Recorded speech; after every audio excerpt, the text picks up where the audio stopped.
What kind of person do you picture if I ask you to think of an entrepreneur? What about a leader? Or maybe a job creator? Would any of them make the cut? What if I told you that we help 10 million young people achieve their goals every year, all over the world? And in turn, they create jobs and prosperity.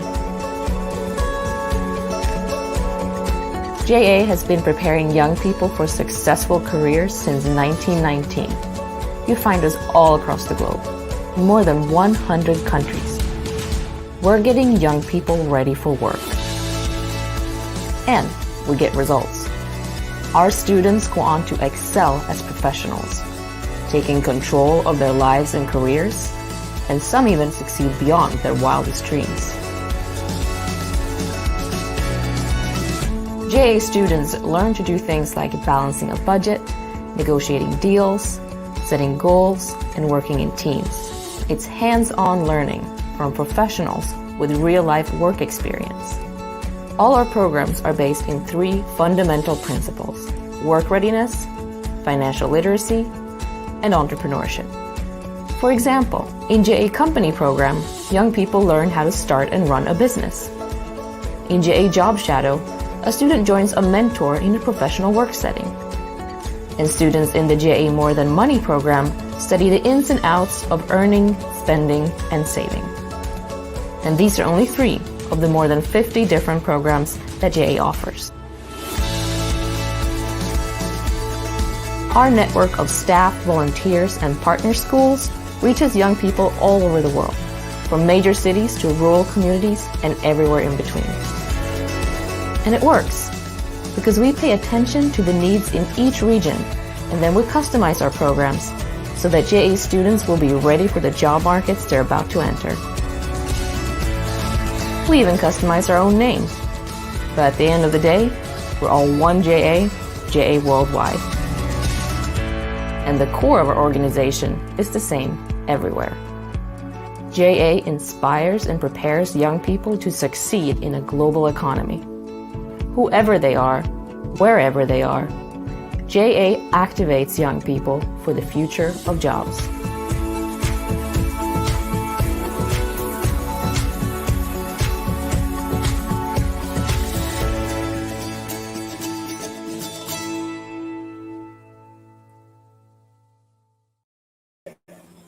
Welcome to our 3rd edition of our Keep Learning series seminar run by JA Americas. My name is Leo Martellotto. I'm the president of JA Americas, and I'm very proud to open today's seminar.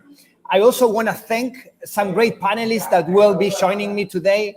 The first is Flavia Freitas, Head LA and Brazil Corporate Social Responsibility at IBM.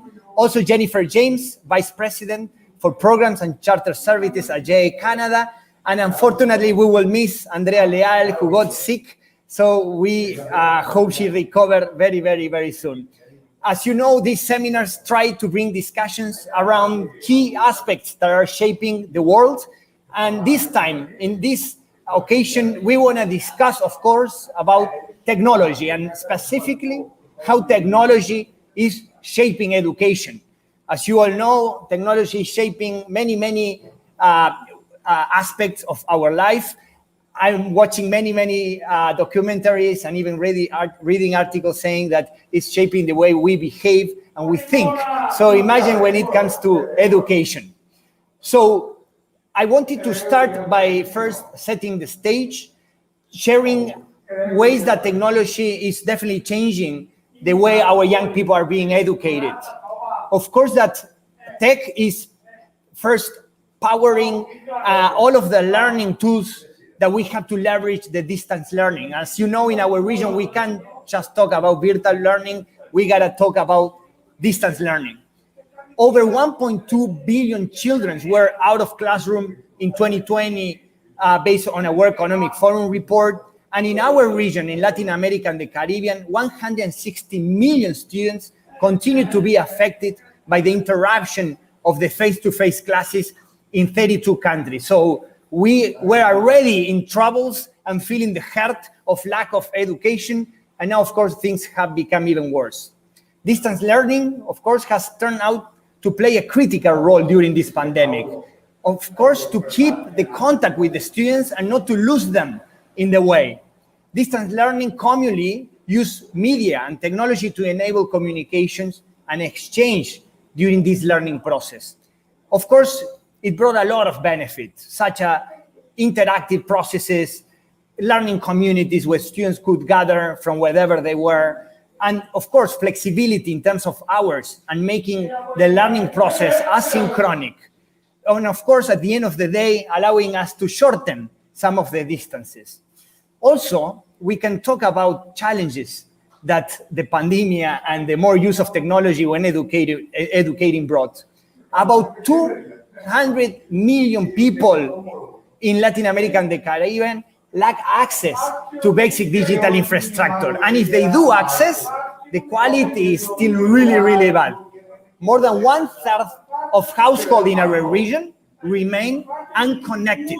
And of course, the main reason is also related to cost of connectivity. So technology is not only a means of learning, but it's also a subject matter generating new educational needs and gaps. According to the World Economic Forum, for example, 65% of children entering the school today will have a job that does not exist yet.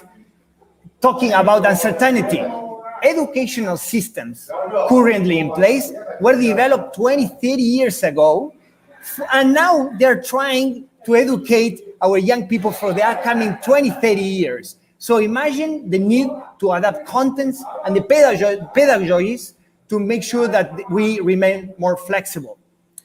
Our youth is actually already suffering from a digital skills gap. So it is not just about the traditional educational system, but also they are dealing with digital skills gap.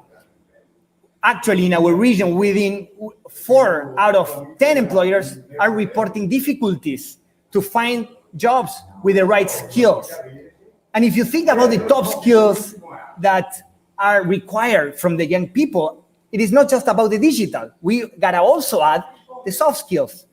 Like, for example, analytical thinking and innovation, active learning, learning strategies, complex problem solving, and so on. So the third component that I wanted to share to kick off this conversation is regarding improving the access to new training and professional opportunities for the vulnerable youth, which we know is most of the region where young people are in rural areas or are facing gender issues, or they are dealing with drug abuse, different vulnerability factors.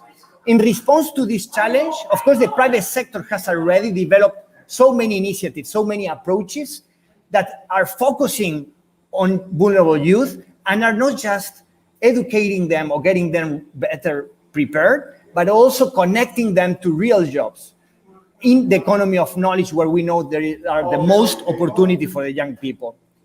JA, of course, and all of our partners have a huge opportunity of partnering, bringing all of this social innovation that is already there, but to put it to the service of young people.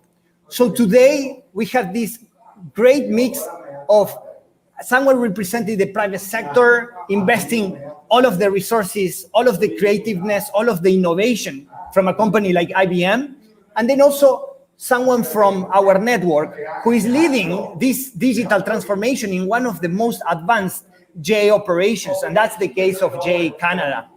So now let's go directly to the interaction, and we have a set of questions here, as we always do, and then I will ask, of course, questions from the audience. So let's go first with you, Flavia, and then Jen, I will ask you to react, of course. So COVID shed light on social and education inequalities among and within countries. Do you believe that technology has contributed to reducing inequities in access to education, or has it generated new gaps, which is even a worse situation than where we were before the pandemic? If you could, Flavia, react first, and then I will ask Jen. Thank you. Sure. Hi, Leo. Good morning. Hi, Jen. Good morning. Thanks Panelists, for inviting me to be here with you today. My pleasure to contribute to such a rich discussion. Well, as you said in your opening, we had here in our region 107 million students affected by school closures as per World Economic Forum. So what can you say with that? That COVID, yes, increased inequalities, social, racial, economic inequalities. About technology, on one hand, what we saw is a lack of infrastructure, with limited access for internet, for computers, schools not prepared for distance learning, lack of tech literacy from teachers, and teachers from one day to the other having to commute from traditional classes to a digital environment that they are not used to. But in the other hand, all this disruption, in my opinion, brought an opportunity mainly for education democratization. We had now, from one click distance, content, information, educators that was traditionally inaccessible. We have institutions like Harvard, like Stanford, in one click distance. So in my opinion, in that sense, technology and the disruption that it brought due to the pandemic brought us a huge contribution. So Flavia, I love your optimism, and I think we always need to see the glass half full, right? So Jen, from your side, what is your perspective? Hopefully you will be as optimistic as Flavia, because we definitely need that optimism to make things happen and improve the situation of education.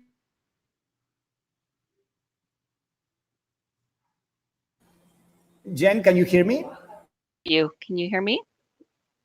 Now we can hear you, Jen. Yes, Great. yes. Thank so you. I was asking you to react to what Flavia was saying. Yes. And thank you, Leo. Thank you, Flavia. I do share your optimism. And I do think that there are a lot of things that we have learned that will stick out of the pandemic. And you've mentioned a few there, just the access to information and to learning sources that are now so readily available. What we found here in Canada when the schools closed and moved online, the most significant barrier was access to technology devices and stable internet. And so that definitely did contribute to a gap in the equitability of access to education. For a few months when students were learning online, they couldn't get on. Some of them just couldn't connect. So there was this period of time where they couldn't participate in learning.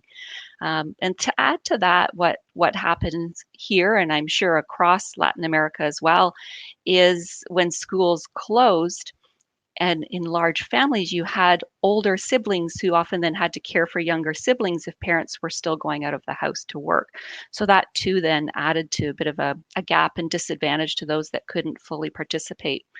One thing too, I think just for us to bring to the table and to be open in talking about is really the mental health implications of students not being able to go to school, to a safe place, to be with their peers. So we definitely saw the impact of that as well. Thanks, Jen. Actually, there is a misconception, that, for example, access to technology is an issue in underdeveloped countries like Argentina, where I live. And when we think about Canada, we just think that everything is perfect. Everybody has a computer, has internet access. Is that the case, or is as diverse as our region is within Canada? Well, definitely there are access issues. There isn't equitability there, but it's not the 30% that you see. It's closer to about 6% of homes that wouldn't have technology and stable internet available. So what schools did here is they were loaning equipment, but it didn't help unless you had access to stable internet. So we definitely do see some inequities here and some gaps, but some of those have been closed during the pandemic. And just to stay optimistic about this, there are a lot more resources now available, and there's a lot more awareness of students in Canada and households that just don't have the resources that they need to fully function and participate in education. Thanks, Jen, and I'll stay with you because now I wanted to ask you more about educational systems. We all know that J interventions or any educational project is complementing what educational systems are doing in each of the countries. And of course, Ministry of Educations are, defining the curriculum, are making sure that the infrastructure is there as well, are training the teachers. So my question is related to how do you see that technology is disrupting educational systems in Canada and how you can think about it across the region? Also, what are the key challenges and obstacles that educational systems are facing in all of these crises? And then, Flavia, will ask you to react as well from your experience with IBM working in schools and I know collaborating even with educational systems in the region. So, Jen, thank you. Thank you. A couple of key things that come to mind is technology has definitely changed access to information. So not only do teachers have access to unlimited information at an unprecedented rate, but so do students. You don't have to wait for the next edition of a textbook, the news, or a workshop or conference for learning to evolve. So educators and systems therefore have to be creative in how they access this information, how they interpret it, and really how they filter it and incorporate it into learning so that it's relevant and it's factual. And then we have the challenge of often students are learning more independently online sometimes than they perceive they are at school. So educators really need to stay current and relevant to engage students. So definitely the accessibility to information through technology is one major disruption. On the upside, though, the learning can continue outside of the classroom and learning can evolve at a more rapid pace. I would also say that technology enables and really prompts educators to change how they teach. So individualized learning or methods such as inquiry-based and game-based learning can be more effective than traditional learning methods at engaging and certainly motivating students. So using technology as an enabler can make it easier for educators to create learning that's differentiated for students, and that in turn allows them to play a more active role in the process of their learning. And then I would add that it's not an easy shift for educational systems. There's definitely obstacles to overcome. While it's critical for them to support the transition to technology-based learning methods to stay relevant, it's expensive and it takes time to do well. So not only do systems need to provide equal access to technology devices and stable internet, as we saw through the pandemic, but that's not enough. It's about building into the education system and the educators through professional development and training and support that equally needs to be a part of the plan to ensure the success. You can't just take what's traditionally been done in a classroom setting and move it to online learning. You can use the technologies in an enabling way to improve the quality of teaching and learning, but there needs to be that shift, and teachers really need to be supported in doing that. And I'm sure because educational systems are such a big thing and sometimes are such a big elephant that is so difficult to move, that it takes time and it takes effort from everybody, as you were saying, teachers, access to the training and so on. So Flavia, from you, what is your vision regarding educational systems trying to catch up? Yeah, I'm pretty connected with the things that Jen shared here. I think that one addition that I want to make is public policies. I think this is the challenge, one of the main challenges that we're gonna face to really introduce technology as not just as a tool, but a way to change how we learn, how youth is being educated. Just to share an experience that we have here last year, when we face the situation with COVID, schools being closed, we made kind of a teaching process to teach the teachers how to be digitally engaged. So we teach them how to use all the tools that you have to make video conferences. We teach the teachers with using our tools here how to promote connection between the students. So I see that having this public policy good touch, and like Leal said, it's not something that's going to happen like that, but we need to start. So it's our job. And having this, as Jen said, showing the opportunity to learn new things for the teachers will be also key for this digital disruption transformation. Yeah, I totally agree with this aspect of the public policy. I mean, we're not talking about isolated short-term decisions and things that should be in place. We're talking about an holistic approach where every single ministry should be participating somehow, and then also every single sector. So public policies that should bring everybody together and give room and bring everybody to the table. Because that's also a feeling that when educational systems are making this type of shift, they're not leveraging the knowledge and all of the efforts that has been already put in place from the private sector, civil society. So public policy should serve as the thing that brings us all together. Thank you, Flavia. So Jen, I know you are kind of an expert on education, and I know digital literacy is something that it's not, I don't know if it is a trend, but it's like a buzzword, you know, everybody's talking about digital literacy. Now, every time I ask somebody, what is digital literacy for you? I get different definitions. So from your experience, what is your own digital literacy definition? Thank you, Leo. And you're right. It is a buzzword and we use it quite often. You know, given that we're in a technological age, I had to resist the urge just to look online and see how do others really define digital literacy, but I didn't. So I wanted to just think about it from my own perspective. And when I think about literacy, I think of that as a level of competency or understanding in something. So in keeping with that, I would say that digital literacies being competent and having a good understanding of how to use technology, tools, and resources, but more than that, how to leverage those tools for knowledge, for creating, for communicating, and for doing.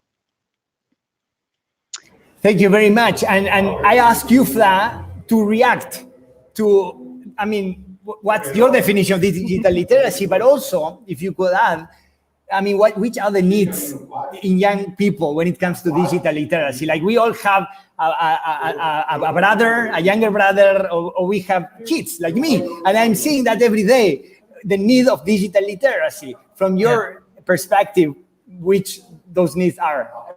Yeah, and connecting with this family example, I would say that I see now my kid at school learning how to edit a Word document, how to create a PowerPoint document, stuff like that. But I know that he is kind of part of a really, really small group that we need to make it bigger.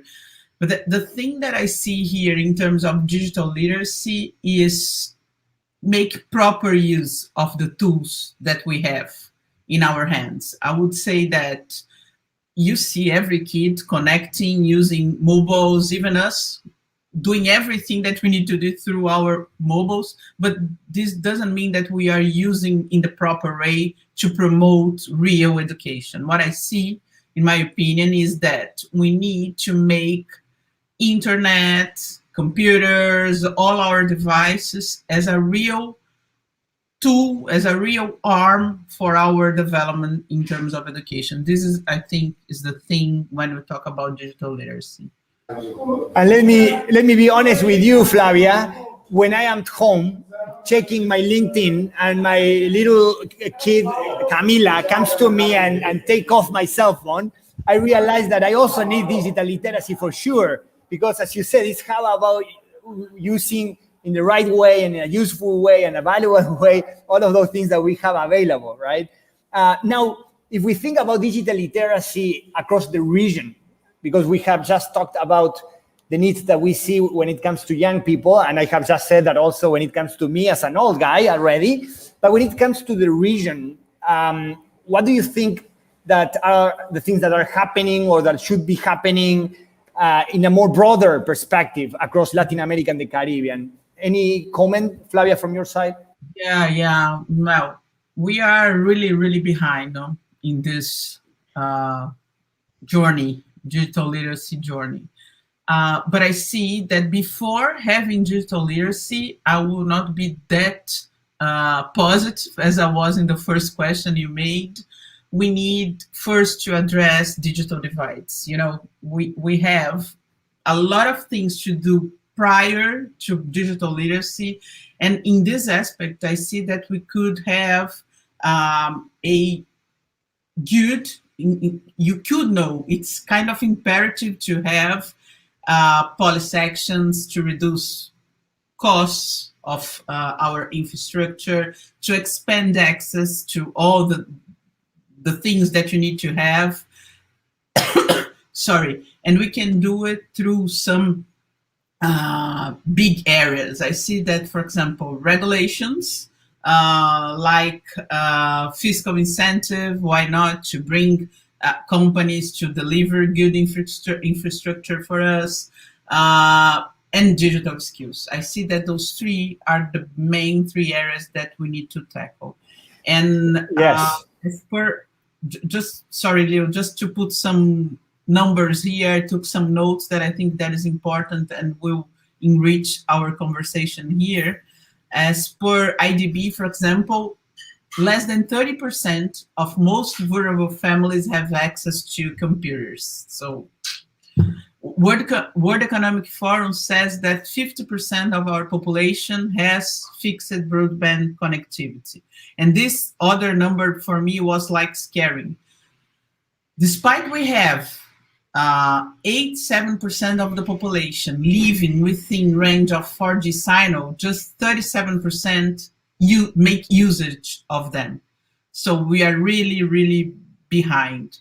Talking about skills, digital skills, nowadays we have 5 to 15% of adults with medium to strong computer and problem-solving skills in Latin America. So, and one other data from a poll that IBM made with CEOs across the globe says that just 40% of them has people with proper skills to execute their job. So, as you said, kids today at school doesn't even know what they are going to work in the future. And it's real, it's already there. So this is what I see in this video. Well, and that's why we are so concerned that if we only talk about virtual education or digital education, and we don't understand that most of our young people don't have access to a device or even to internet, we will let them behind. Most of them, we are letting them behind, and that's a huge concern. That's why we should shift into distance learning, where we are leveraging other type of resources, right? And Flavia, regarding educational systems, again, because I think if we don't really shift as educational system, we won't move the needle, as we say. If you think about their digital transformation, which other things we could do to really boost that, to accelerate that? And if you could, maybe from IBM, I know you are working with many governments, you're working with Ministry of Education, which things can be done to really accelerate that digital transformation? Well, I would say that for companies nowadays, digital literacy is a survival question. There's nothing that can be done to go away from this. So looking at the company's perspective, I would say that investing in training their workforces, like we are really using in IT companies, with tools, with methodologies, we need to bring that to the other industry that we have in the market. Also, I see that companies like IBM, as you said, I am leading the social responsibility department here at IBM in Latin America.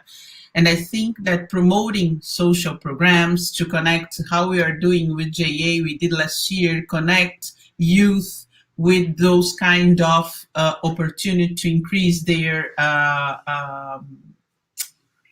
digital skills, to present a word that in fact people are not connected to. When you go to people under vulnerability situation or that is not included in the market, you see they not even know that they have a lot of opportunities to tackle.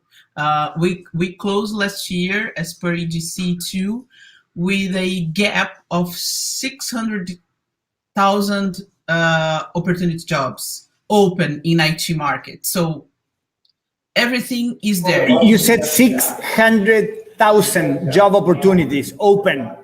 I mean, ready for young people to take it, and I'm sure with the best salaries rates. You compare that with other industries. Wow. And from our learning with our programs here, we are seeing a huge life transformation. We have kids, in our PTech program that's running across Latin America, started 3-4 years ago without perspective. I'm just getting into high school. Let's see if I can end up with that or not. And through this program that connects the students with industries, with industry partners, they are seeing opportunity to change their lives. They're starting their internships this year. So it's giving an opportunity, I think, the thing that you need to. And as Friedman said, that this work has become flat many years ago. And if our young people don't take those opportunities, guess what? Other young people will take it from a different region. Regions that are moving faster are equipping their young people better and quicker. And that gives us a sense of urgency. I have a comment here from the audience. It says digital literacy must include parents and families who have had the responsibility to the classes during the pandemic. Absolutely, because digital literacy, it is not just happening in school. They're using technology at home as well. And that's why parents, fathers like me, gotta be ready to deal with that at home, putting the right limits, making sure they're doing a good use of technology. So I definitely agree with families' involvement in this process of digital literacy. Jen, we commented, and I want you to bring more discussion to the topic of cross-sectorial collaboration and what the social sector can bring to the table. If you have an experience in Canada with Jay, for example, being sit at the table with those developing or designing curricula and seeing how NGOs, civil society as a whole can bring solutions and ideas. For sure. I definitely think that the social sector has perspective. Oftentimes they are working to fill gaps that aren't otherwise covered.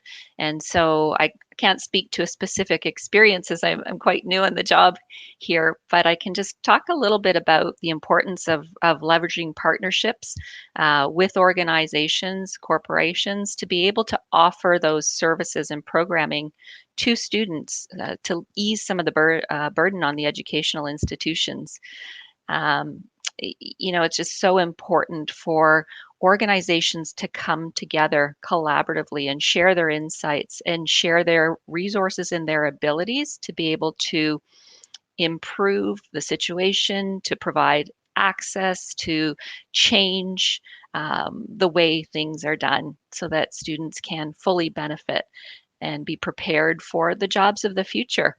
I was sharing with Flavia that in JA, when I was in Central Ontario, we had a long-standing working partnership with IBM, and we would bring students actually to their offices for a business challenge. And many of these students hadn't been into an office space, or they hadn't seen spaces outside of their community. So just to give them a sense of what that environment is like is a huge learning in and of itself.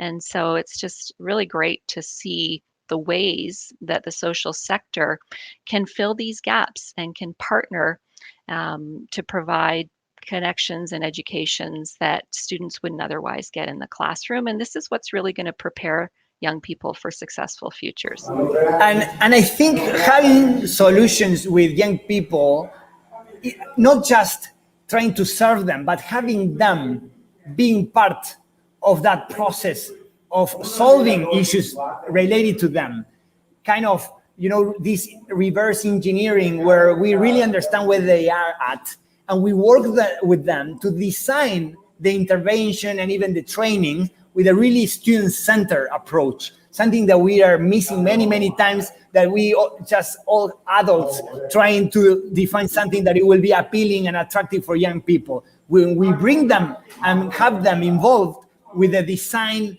and development process, I think it gets a totally different dimension. So now I would like also, Jen, to you go first, if you can react to the fact of the technology that sometimes is considered only a technical matter, and it's about, learning, as we said, how to edit a document on Word or things like that. But we know it is also about the skills that need to complement other type of skills that are more related to what is called the soft, but we know are tough to get, or the skills to life. If you could talk a little bit about which skills should complement the technical to really make it happen. Otherwise, we are incomplete. And then, Flavia, I will ask you as well to react. I think we could talk about this for 2 days, right? But if you could react. For sure. Well, what we see here in areas where students do have full access to technology from a young age, it's more than just a tool or function by which they do something. It's like an appendage. It's like an extra arm. If you look at young people with their devices and how they use them, you can see them standing in a circle with their devices, and they're not talking to each other. They're talking through their phones. I remember going into a class when we could go into schools pre-COVID with a group of 12-year-olds, and they were learning about goal setting and budgeting and how to prepare for the first jobs. But at the end of the day, when we talked about what was the most challenging for them in the program, they said when they had to face-to-face introduce themselves to their peers and talk about what they were good at, they were uncomfortable. And so I think, we really need to remember about the importance of communication as a soft skill. And while students may be comfortable communicating through an online persona, it's the face-to-face communication and that skill that they really need to develop. Some other skills that we think about and can consider are really important in a digital age are definitely adaptability. The pace at which technology evolves is incredible, and we can't be fixed in behaviors and expectations because that's so limiting. And similarly to that, and I know you mentioned some of these soft skills at the beginning, Leo, but adopting an innovative or entrepreneurial mindset, really critical so that young people can think of new ways of interpreting and reacting to our environment. I think of curiosity and continued learning as being really important soft skills so that they can continue to evolve. And then collaboration is key as well. So using technology enables collaboration across broad and diverse networks. And many workplaces are effectively using online collaboration tools to do their work on a daily basis. So collaboration is definitely a soft skill that is purposeful and meaningful in this day and age. Correct. Flavia, from your side, which are those soft skills but tough to get that we need to also cover? I would say connecting with what you said, for example, putting those kids connected to solve their problems of their community. I would say that problem solving is something that we need to infuse in those kids. That is, it can look simple, but it's not that. So problem solving, I see that also we're living in a very stressful environment. The globe is under stress. So managing stress, I think that is something also that we should pursue.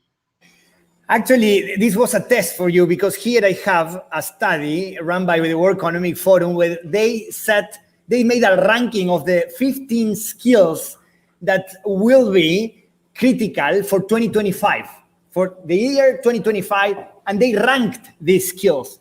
Number 1, analytical thinking and innovation. You said that. Active learning and learning strategies. You said that. Complex problem solving, that's number 3. Number 4 is critical thinking and analysis. And number 5, which is also, I think, Jen, you said, is creativeness and how we solve issues in a very original way. I think at the end of the day, it's not just considering technology or digital literacy as the objective, but as the vehicle to come up with solutions. And when you combine all these skills with the technology is when young people are empowered to make things happen, right? So very, very exciting. So I had this list and I wanted to share it with you, and you mentioned all of the top 5, so well done. I have a last question, and then we will have some time for taking some from the audience. It is related to the bias. So I will ask you, Jen, to go first, and then Flavia, if you can react. And the question is, what are the key biases associated with education in technology? Sure. So a couple that come to mind are gender bias. I think there's still a gender bias with females and males, and the expectation or the understanding that there are more males who are good at technology and technology-based jobs and preparing them and equipping them for that. And I think those trends you see as well in post-secondary education and training. And then the other one that I think of too is an age bias. And Leo and Flavia, you both mentioned how your kids are very savvy with technology, and they can tell you or teach you, and I learned too from young people, how to use technology. But there's, sometimes this bias that someone older may not be able to educate the younger generation about technology because they just can't relate, or quite frankly, the students may know more. So I think that's why it's so important for professional development and continued learning, so that technology becomes something that everyone is comfortable with and they have competency in. I would add one that is more specific for Brazil, but we see racial also as a bias here for technology opportunities. Black communities, unfortunately, here in Brazil, despite we are the largest part of our country, are the ones less represented in technology companies, for example. So people from Black communities are usually in jobs that are less qualified, and we need to do this shift. So I think that this is a bias that is also really present in Latin America, considering that Brazil has a large number of Black people. Yeah, and those biases make things even harder, right? Yep. And I think, for example, something I always think about is why young people are afraid or are scared of, for example, studying engineering or those type of, STEM type of careers. And I always think about how math is taught in schools. So the bias that we start creating in our young people's mind at the end of the day is that everything related to math, technology, abstract thinking is scary, difficult, impossible, and that they will fail. And of course, it won't be fun at all because it is abstract. There is no connection with reality. There is no connection with real life. So there is no sense. There is no meaning. And that's something that really struck me, because that started at a very early age, that if we start with the wrong foot, then we will have troubles filling, the seats of universities related to engineering, technology, and so on. So that's something I just wanted to add. But fortunately, we have a Scratch, no, Leo? Scratch. Exactly. Helping us to demystify technology. So. Exactly right. And then it's me who is suffering of technology every day. So that's the thing. It's something that I'm learning with my kid. Well, exactly. We have a second chance now that we are raising our kids and they are teaching us. We got a second chance. That is true. Okay, so I have a question here from the audience. I will read it right away, and then you can choose who goes first. What are the key global trends in terms of new technology and tools in education? I expect this is talking about trends in general with technology and education. And from this innovation, which are happening in Latin America and the Caribbean, if you could talk about this trend in the region.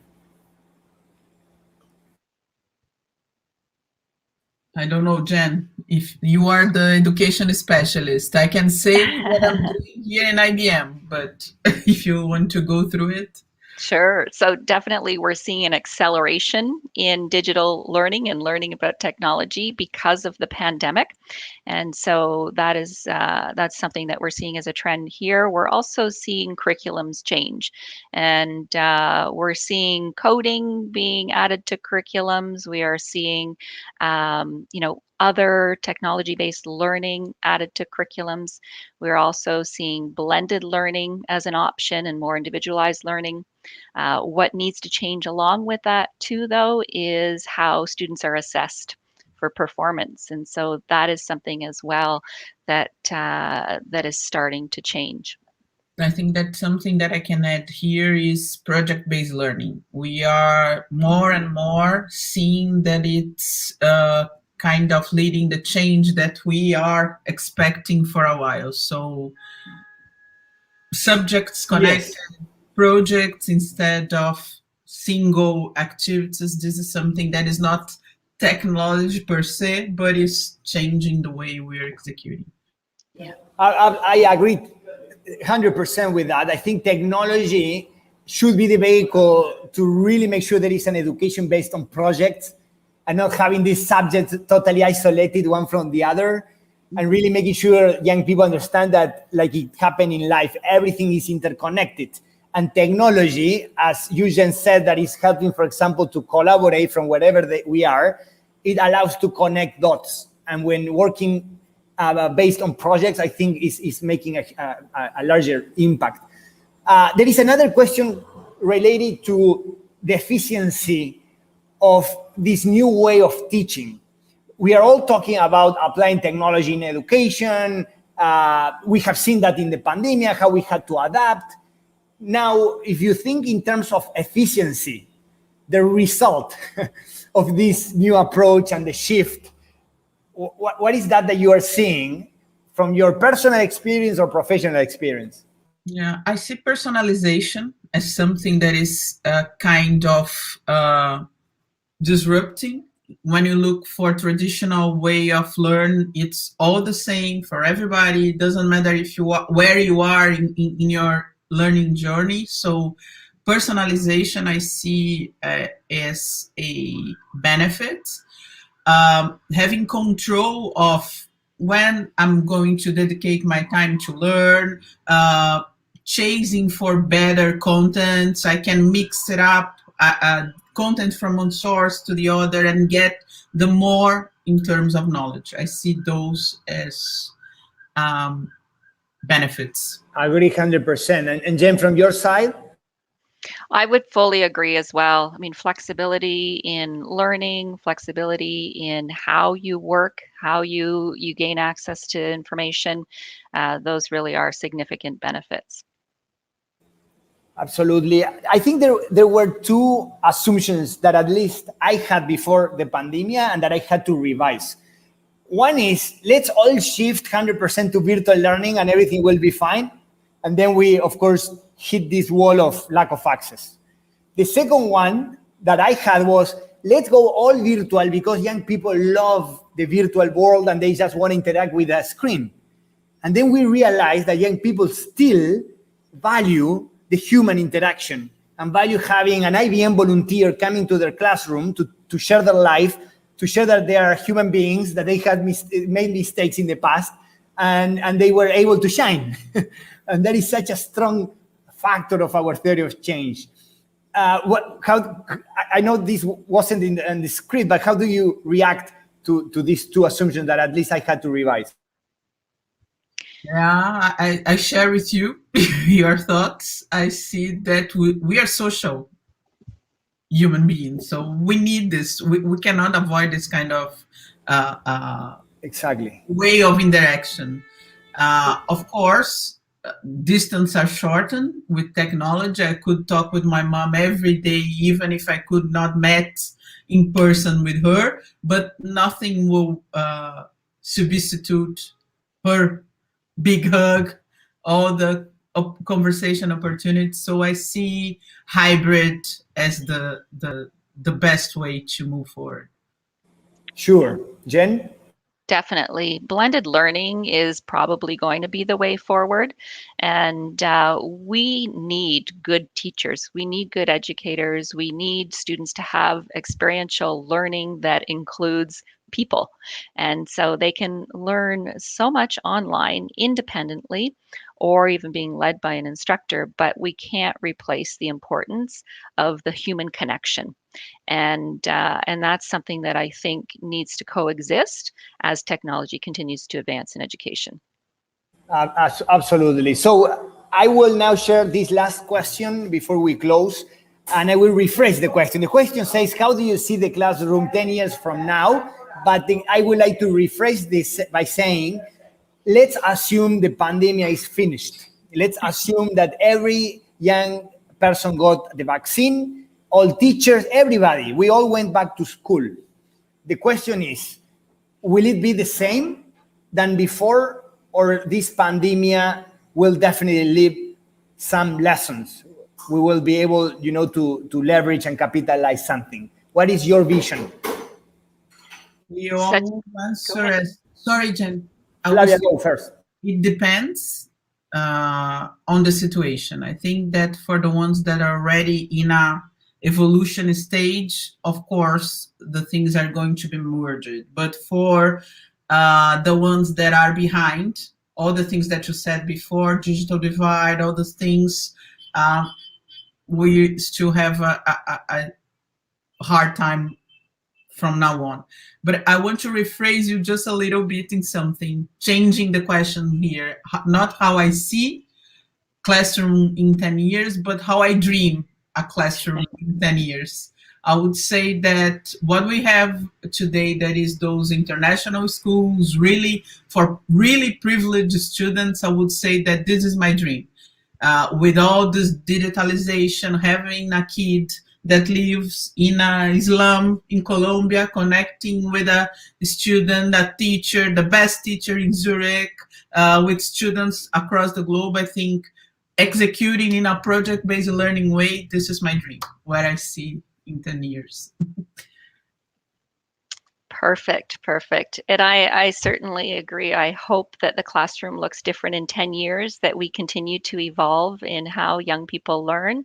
I look forward to students just being so engaged and motivated in their learning because it is more individualized and it is exciting to them. And they can really build on those interests and those strengths and skills that they have so that they can, be the best version of themselves and ready to succeed and contribute in the workplace.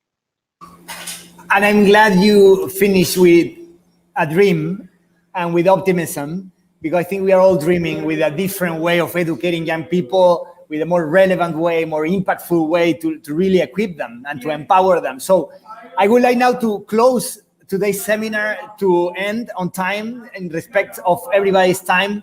I want to thank you, Jen and Flavia, because you accepted from minute zero this invitation and you jumped in, and I think you did it in a very enthusiastic way, because I know you are passionate about education and we definitely share that.